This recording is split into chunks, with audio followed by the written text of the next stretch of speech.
Kalau lagi sakit, nggak jarang dokter bakal ngasih resep antibiotik dan disarankan diminum sampai habis walaupun penyakitnya udah dirasa mendingan. Kenapa ya harus minum antibiotik sampai habis? Apa kira-kira dampaknya buat tubuh kita? Ini kata dokter.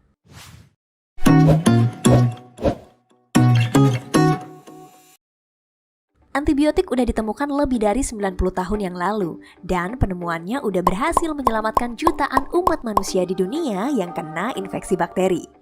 Emang sih di dalam tubuh kita udah ada sistem imun untuk melawan infeksi, tapi tetap juga ada batasan kemampuannya. Misal pas kena infeksi berat, tubuh juga perlu bantuan dari antibiotik. Tapi ternyata kalau penggunaan antibiotik nggak tepat atau nggak dihabiskan, antibiotik juga bisa berdampak buruk bagi tubuh. Antibiotik itu fungsinya mengobati dan mencegah infeksi bakteri. Di dalam tubuh kita ada miliaran bakteri. Ada bakteri yang baik, ada juga bakteri yang jahat yang bikin kita sakit. Nah, antibiotik ini dibuat untuk membunuh si bakteri jahat tertentu di tubuh kita. Antibiotik bisa menyerang bakteri lewat berbagai cara. Ada yang diserang bagian dinding sel bakterinya sampai hancur.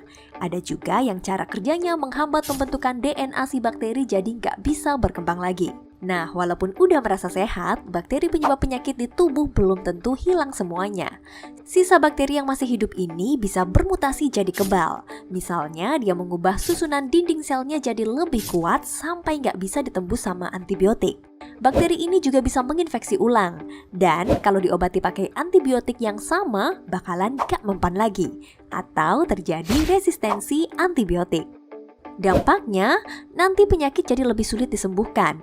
Pilihan obat antibiotik yang bisa dipakai jadi lebih sedikit dan biaya pengobatan lebih mahal. Semakin banyak resisten sama jenis antibiotik, akhirnya gak ada lagi antibiotik yang mampu membunuh bakteri jahat di tubuh. Jadinya infeksi gak bisa diatasi dan bisa mengancam nyawa. Serem kan? Jadi, antibiotik harus dipakai dengan benar, diminum sampai habis sesuai resep dokter. Oh ya, antibiotik juga nggak bisa dipakai untuk mengobati penyakit lain yang disebabkan oleh infeksi virus. Makanya jangan sembarangan pakai antibiotik. Belum tentu penyakit kamu disebabkan bakteri. Bisa aja penyebabnya virus. Ingat, konsumsi antibiotik harus berdasarkan resep dokter. Ini kata dokter tentang antibiotik.